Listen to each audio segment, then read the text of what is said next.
Bonjour à toutes et à tous et bienvenue à ce nouveau Good Morning Market.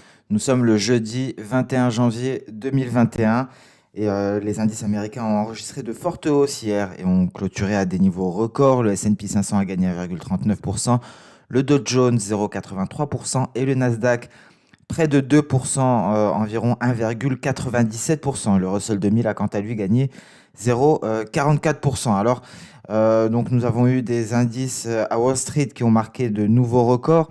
Et c'est le Nasdaq qui a mené la danse, portée notamment par les GAFAM, mais surtout par Netflix. Netflix qui a gagné près de 17% pour marquer un nouveau record historique. Netflix qui a étonné de par son nombre de nouveaux inscrits.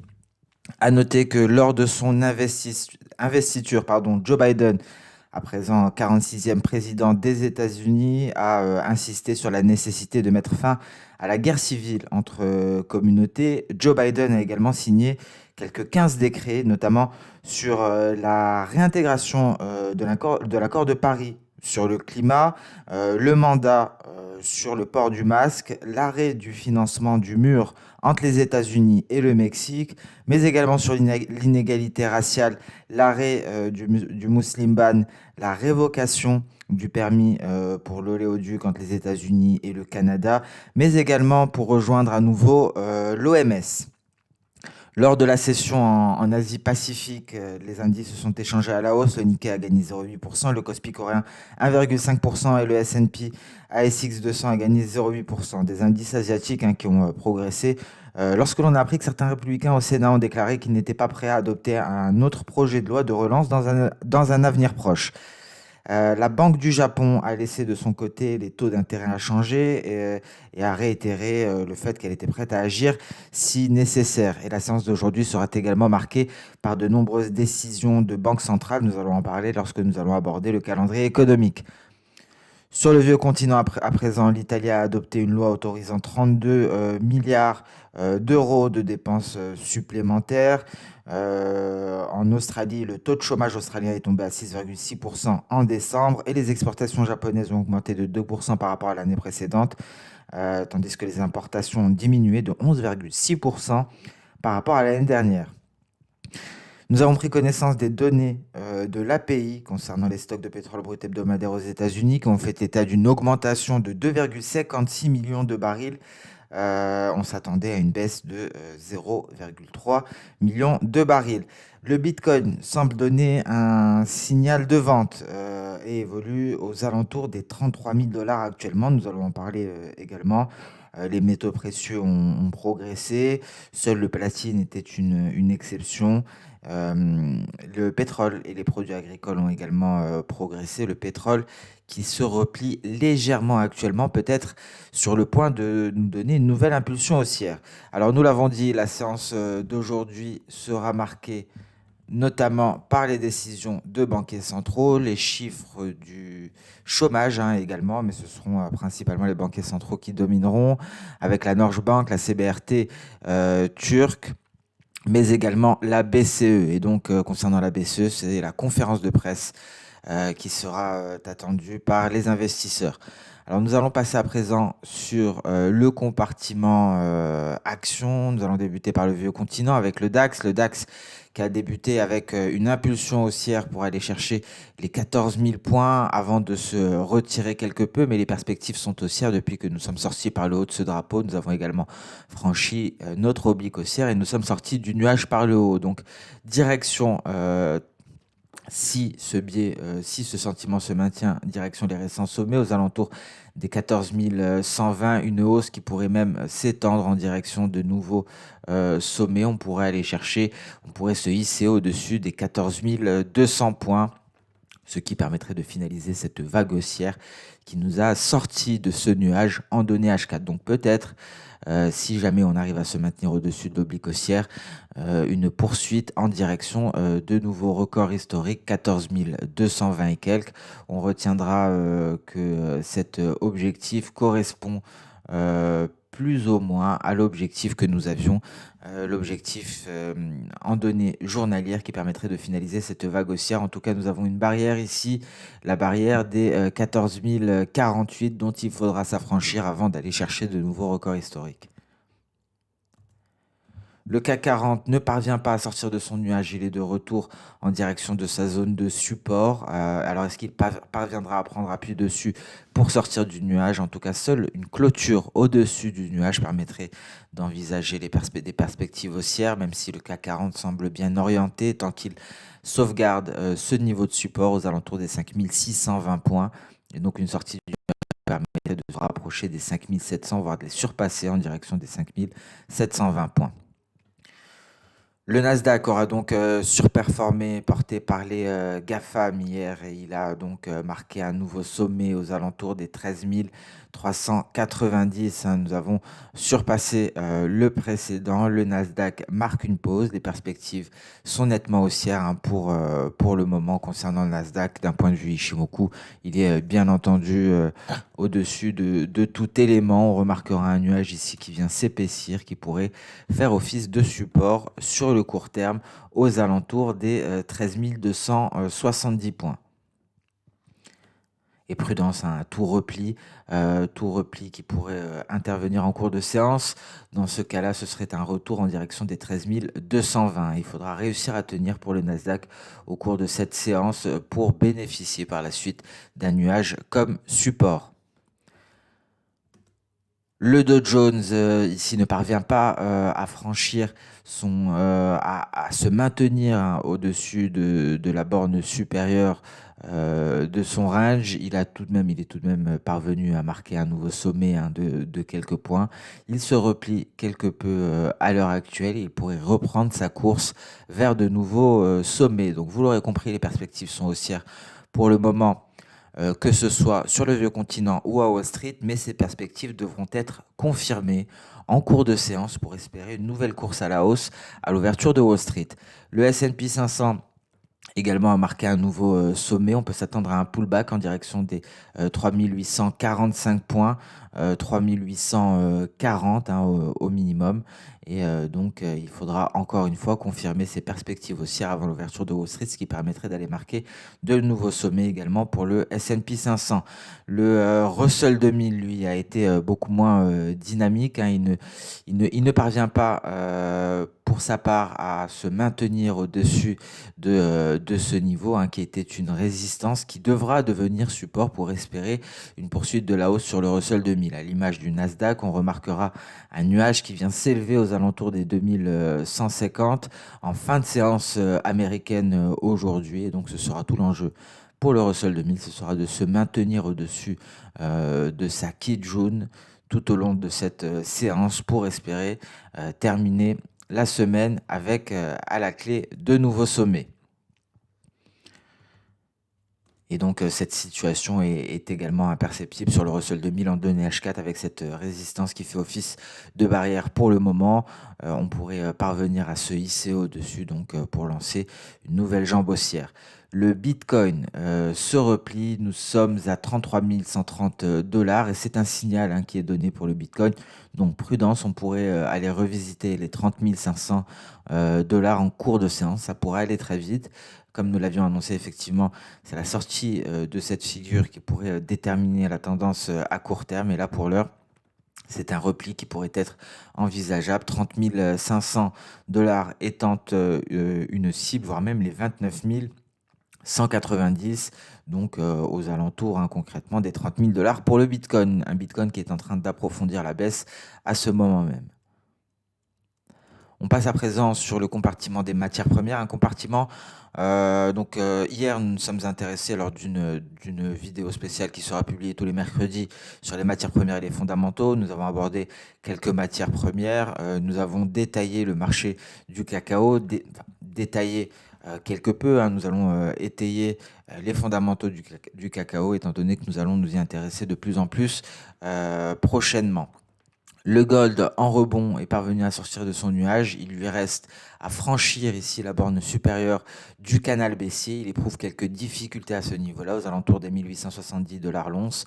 Et il y aura derrière cela une Kijun, hein, à franchir à 1880 dollars l'once.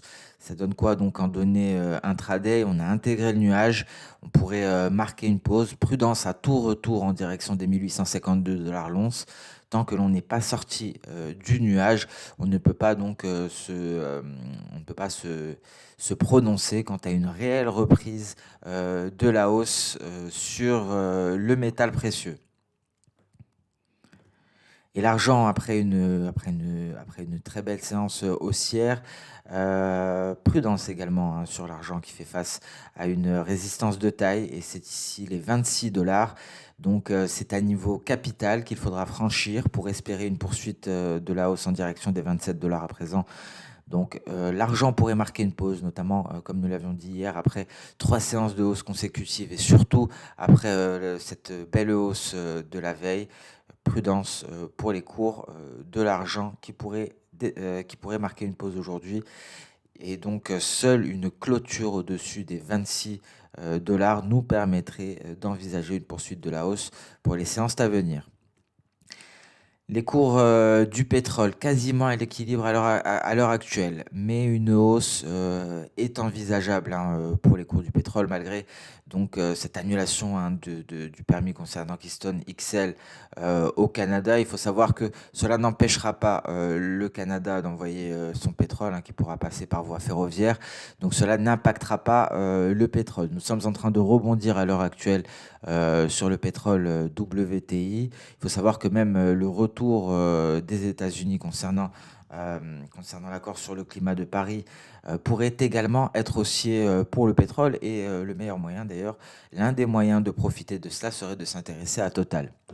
Il faut noter également un fait assez ironique, c'est que lors de la fin de l'ère Donald Trump, bon, c'est malheureux, mais les décès liés au Covid-19 aux États-Unis ont dépassé les pertes militaires américaines lors de la Seconde Guerre mondiale. Alors Donald Trump qui qualifiait le Covid-19 de simple grippe, s'est lamentablement trompé à ce niveau-là, et ce malheureux fait vient le confirmer.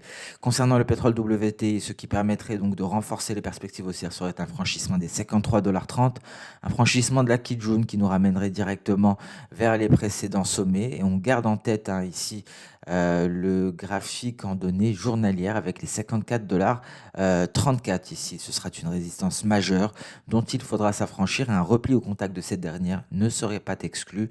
Et attention à tout retour ici sur cette oblique haussière. Le pétrole Brent également est en train de stationner à l'intérieur de son nuage aux alentours des 55,60 $. On attend un franchissement des 56,13 $, voire des 56,10 $ hein, avant d'envisager un retour vers les 56,50 $. Et en cas de franchissement des 56,50 $, une accélération haussière pourrait être envisagée en direction des 57,35 $. Le sucre a réussi à terminer donc la séance en territoire positif la veille. Aujourd'hui, nous sommes en léger repli, hein. On attend un redémarrage de la tendance haussière. Peut-être que le plus opportun serait d'attendre un franchissement des 16,70 avant d'entrer en position. Le gaz naturel, toujours en repli. Nous avions abordé hier le gaz naturel, les prévisions météorologiques pour cette fin du mois de janvier. On s'attend à des températures plus clémentes aux États-Unis. La baisse de court terme semble se poursuivre. Nous avions également abordé cette figure en ETE qui semble être plus large que celle que nous avions repérée initialement, et donc éventuellement on pourrait s'attendre à une baisse hein, suite au franchissement de la ligne de coût. Mais la difficulté, c'est de déterminer hein, réellement cette ligne de coût. La difficulté pardon, est également théorique, hein. Il faut savoir que normalement une ETE doit avoir euh, une hauteur qui représente la moitié du mouvement précédent. Pour une ETE classique, donc on ne prend pas l'exemple d'une ETE inversée, il faudrait que la hauteur de la tête soit égale à 0,5, soit égale à la moitié du mouvement haussier précédent, hein. Ce n'est pas du tout le cas ici. Mais il faut savoir que concernant les figures chartistes, la théorie n'est pas toujours respectée. Donc on garde ce scénario en tête tant que les fondamentaux, en tout cas, nous indiquent une baisse sur le gaz naturel. Le gaz naturel peut aller très vite hein, et répondre à un scénario en une séance, alors que l'on a attendu pendant plusieurs semaines. Et on se rappelle également de la saisonnalité qui indique une poursuite des baisses. Le café s'est replié et se stabilise aujourd'hui aux portes des 126 cents la livre. On attend un réel signal hein, sur le café, un signal qui pourrait nous être donné principalement en H4. Nous avions eu un faux signal précédemment, hein, le café qui fait face à plusieurs facteurs, hein, qui dépend de plusieurs facteurs. Ici, nous avons notamment l'USD-BRL, le réal brésilien qui s'affaiblit après avoir repris des couleurs, ce qui entraîne les cours du café à la baisse, des cours du café qui sont également dépendants du dollar américain et bien entendu des fondamentaux que nous avons abordés dernièrement. Alors, pas de signal concernant le copper, on notera le platine hein, qui va vers une semaine en territoire clairement positif. Hein. Ici, le graphique en données hebdomadaires, un platine qui devrait briller lors de cette année 2021. On passe à présent sur le marché d'échange. On va débuter par le billet vert, un billet vert qui se replie hein, à l'heure actuelle. On est en train de s'éloigner effectivement. On doutait de cette figure. On est en train de s'éloigner du scénario d'une ETE, figure de retournement pour le dollar index. On est en train de sortir d'un pseudo-canal haussier par le bas. On a un nuage ici, on a un niveau à 90.100 et donc le franchissement de ces 90.100 pourrait prolonger les baisses en direction des 89.94.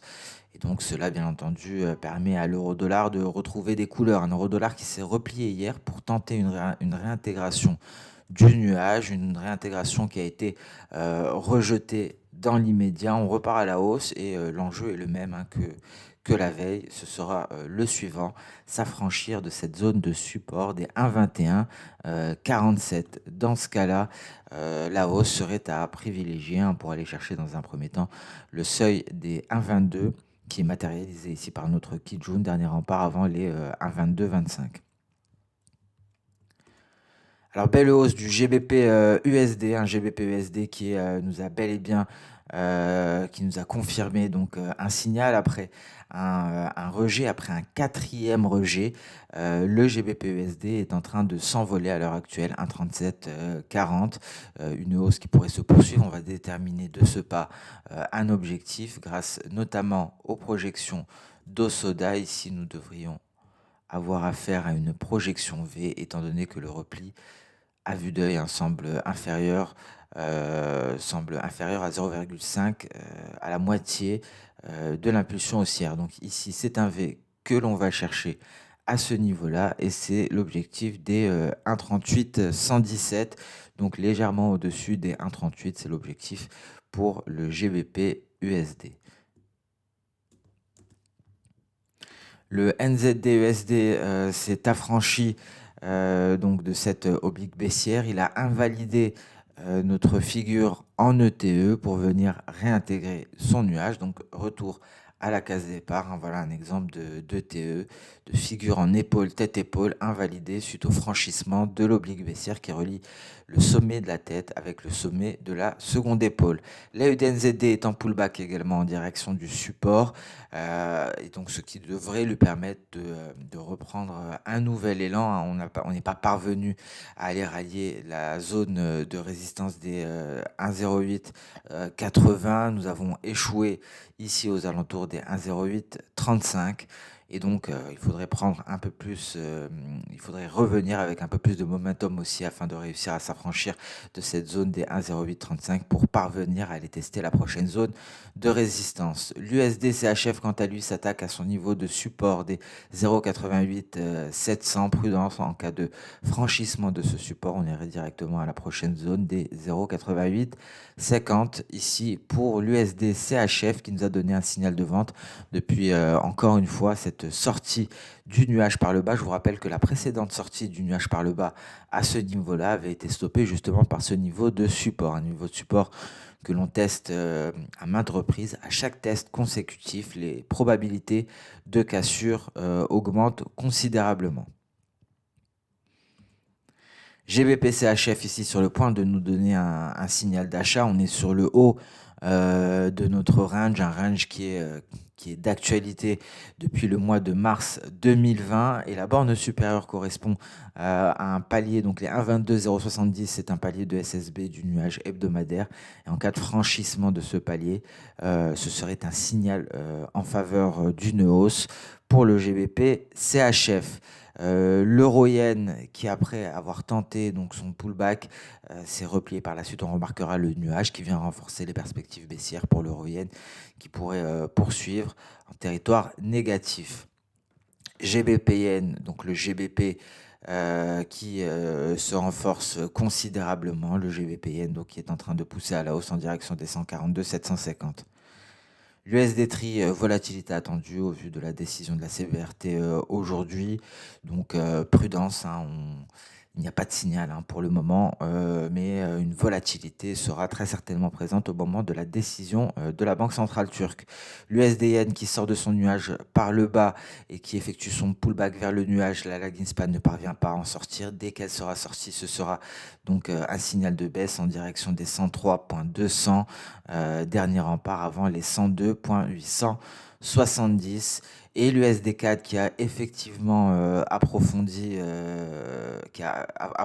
la baisse, et donc ici qui est allé chercher un gros niveau de support en pullback actuellement, donc un repli qui pourrait s'approfondir davantage pour l'USD4.